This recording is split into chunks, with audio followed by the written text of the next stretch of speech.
देखो, कह रहे many ecologist regard the entire biosphere as a global ecosystem. बहुत सारे इकोलॉजिस्ट एंटायर बायोस्फीयर को ग्लोबल इकोसिस्टम मानते हैं। ईस्चुरी जो होता है वो एक्वेटिक इकोसिस्टम होता है। क्रॉप फील्ड और एक्वेरियम जो होता है वो मैन मेड इकोसिस्टम होता है। Decomposers have very high efficiency of energy transfer compare to herbivores. बिल्कुल गलत बात है। डिकम्पोजर्स के पास ज़्यादा इफ़िशियंसी नहीं होती है एनर्जी की, बल्कि लेस एफिशिएंसी होती है। इकोसिस्टम में जो मैन होता है वो ओमनीवोरस होता है। फूड चेन इनिशियल ऑर्गेनिज्म कौन सा होता है? ऑर्गेनिज्म की बात कर रही है तो वो होता है प्राइमरी कंज्यूमर। इकोसिस्टम हमेशा ये ऑलवेज ओपन रहता है आपका। पैरासाइटिक फूड चेन में जो पिरामिड ऑफ नंबर होता है वो कैसा होता है? इन्वर्टेड होता है। कैसा होता है? इन्वर्टेड होता है। कह रहे number of trophic level in DFC is restricted as the transfer of energy follow 10% law. तो गलत है, क्योंकि DFC नहीं, आपका ये GFC फॉलो करता है। Number of trophic level in GFC is restricted at the transfer of energy follow 10% law. क्यों ऐसा होता है? क्योंकि जब हम ऊपर जाते हैं ना तो आपकी एनर्जी जो होती है वो डिक्रीज़ करती जाती है, इसलिए। इंटरेक्शन किसका? बायोटिक और अबायोटिक कंपोनेंट का। रिजल्ट किस में करता है? In physical structure that is a characteristic. जो कैरेक्टरिस्टिक है किसका? हर एक इकोसिस्टम का। आइडेंटिफिकेशन और इन्यूमेराइजेशन किसका? प्लांट और एनिमल का। Species of an ecosystem give its species composition. वो हमें क्या देते हैं? स्पीशीज़ कंपोजिशन देते हैं। Vertical distribution of different species occupying different level, उसे हम स्ट्रैटिफिकेशन कहते हैं। मतलब वर्टिकल डिस्ट्रीब्यूशन डिफरेंट स्पीशीज़ का डिफरेंट लेवल में, उसी को हम स्ट्रैटिफिकेशन कहते हैं। Phytoplankton, some algae and floating submerged and marginal plants found कहाँ पे करते हैं? एडजस्ट। मतलब फाइटोप्लैंक्टन में कौन कौन आते हैं? कुछ algae and floating submerged and marginal plant, जो कि कहाँ पे पाए जाते हैं? एडजस्ट पे आपके पाए जाते हैं। वहीं पे जू प्लैंक्टन की बात करें तो free swimming and bottom dwelling पाए जाते हैं।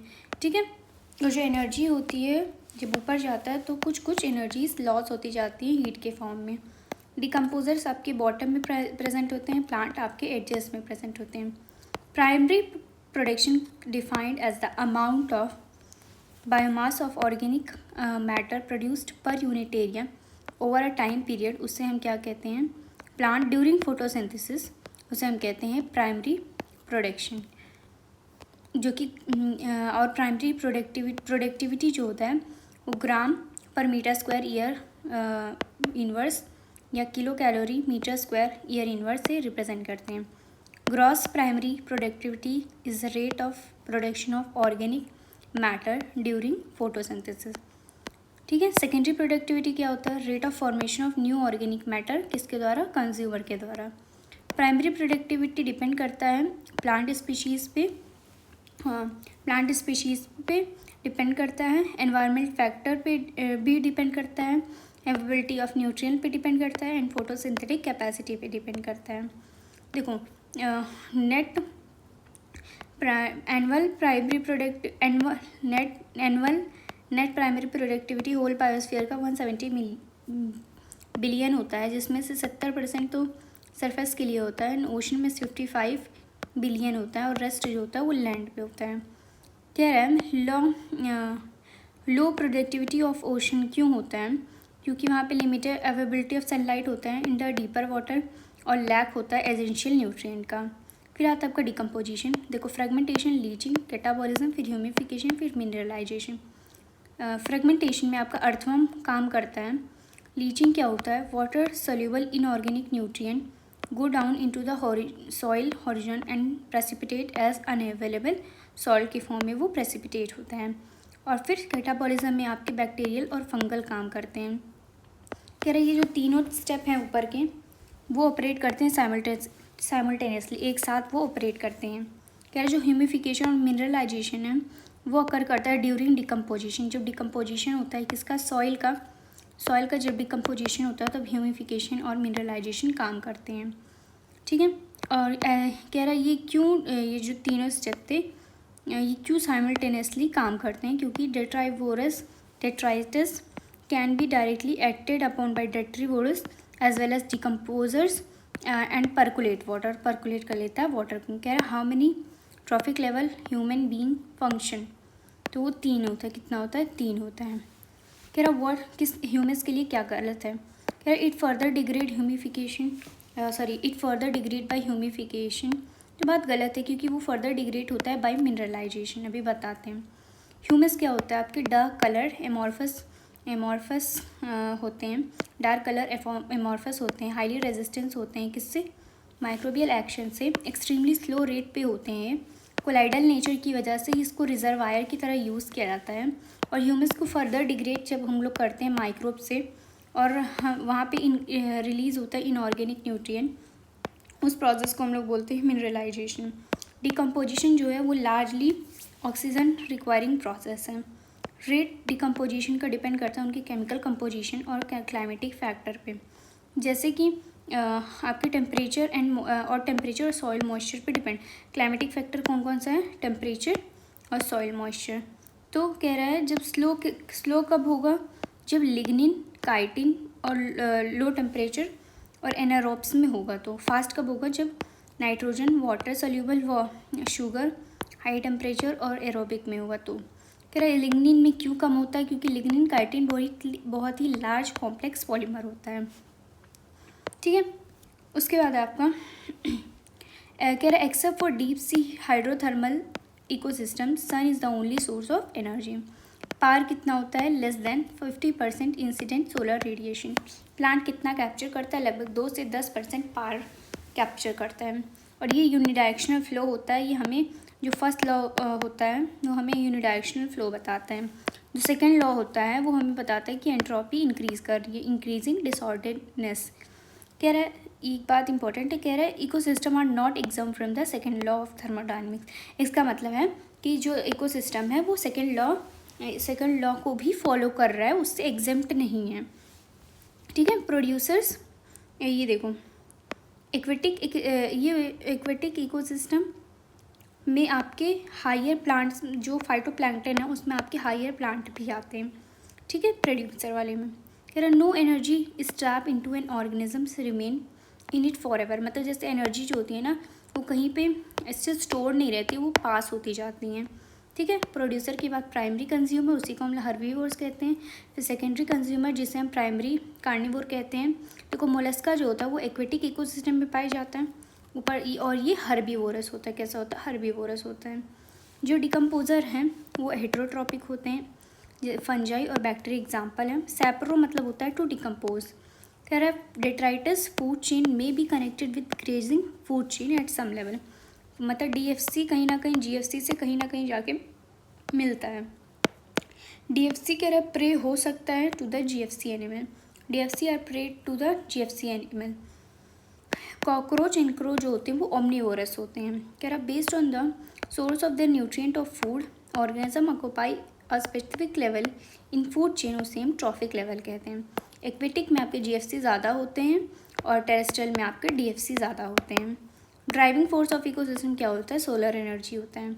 मैन अगर ईट कर रहा है योगर्ट तो वो थर्ड ट्रॉफिक लेवल पे है। क्यों? देखो तुम खुद सोचो, योगर्ट क्या है? माइक्रोब्स है।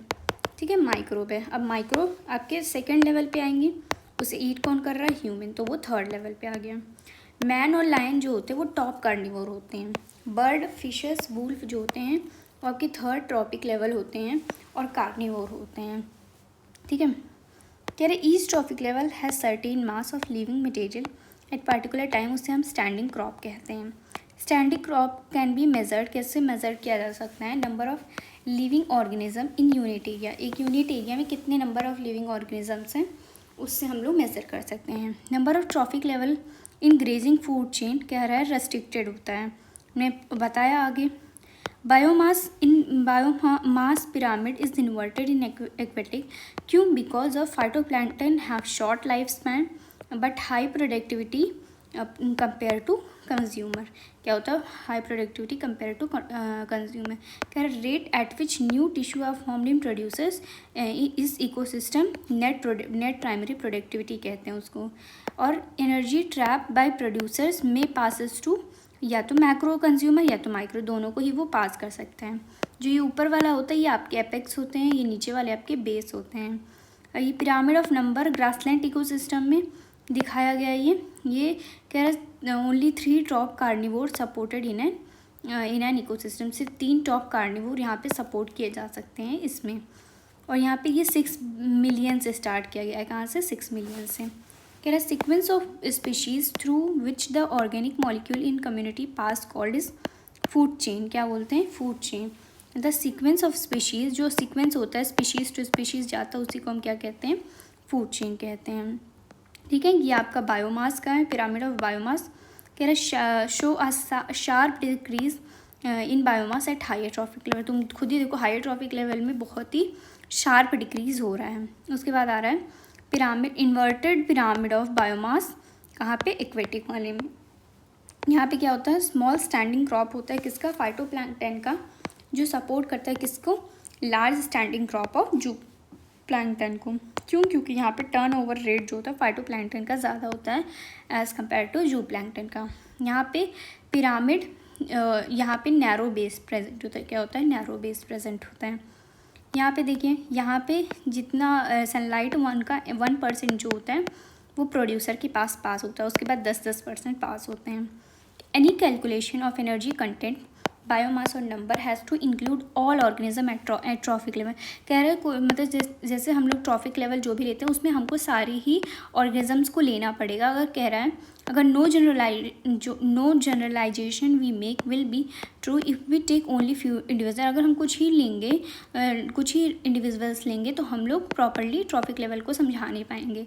ऑल्सो गिवन ऑर्गेनिज्म, कह रहा है given organism may occupy more than 1 trophic level simultaneously. एक ही टाइम पे वो खुद मतलब दो तीन ट्रॉफिक लेवल पे वो ऑर्गेनिज्म रह सकता है। ट्रॉफिक लेवल जो होता है वो रिप्रेजेंट करता है फंक्शनल लेवल, स्पीशीज़ नहीं रिप्रेजेंट करता है।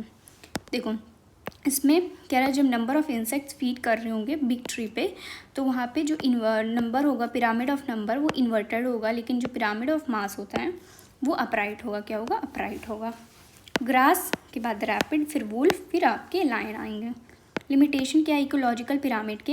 ये इसमें आपके 2 या 2 से ज़्यादा ट्रॉफिक लेवल नहीं आते हैं। फूड वेब का कोई एग्मेडेशन नहीं दिया गया है, ना ही सेप्रोफाइट के बारे में पता है। कह रहा फंक्शनल एट्रीब्यूट क्या होगा? उसमें आपके productivity, decomposer, energy flow and nutrient cycling आएंगे। और कंपोनेंट क्या होता है इकोसिस्टम का? Productivity, decomposition, energy flow and nutrient cycling आएंगे। 2 मेन फीचर क्या है इकोसिस्टम का? स्पीशीज कंपोजिशन और स्ट्रैटिफिकेशन होता है। एबोएटिक कंपोनेंट में आपके इनऑर्गेनिक मटेरियल आते हैं। कह रहा primary production is rate of capture of solar energy और बायोमास प्रोडक्शन ऑफ प्रोड्यूसर। और rate of capture of solar energy total production of organic matter, उसे हम जीपीपी कहते हैं। एनपीपी क्या होता है? Remaining biomass energy left utilization under of producer. Decomposition involve करता है 3 प्रोसेस, फ्रेगमेंटेशन एंड कैटाबोलिज्म और लीचिंग। ठीक है। एटमॉस्फेयर या hydrosphere is a reservoir for gaseous type of cycle जैसे कार्बन, और अर्थ क्रस्ट रिजर्वायर होते हैं कहाँ पे? सेडिमेंट्री टाइप वाले में, फॉस्फरस में। ठीक है। और सेकेंडरी प्रोड्यूसर्स पूछा है तो सेकेंडरी प्रोड्यूसर कोई भी नहीं होता तो none. One of the following has largest population in food chain क्या होगा? डिकम्पोजर्स होंगे।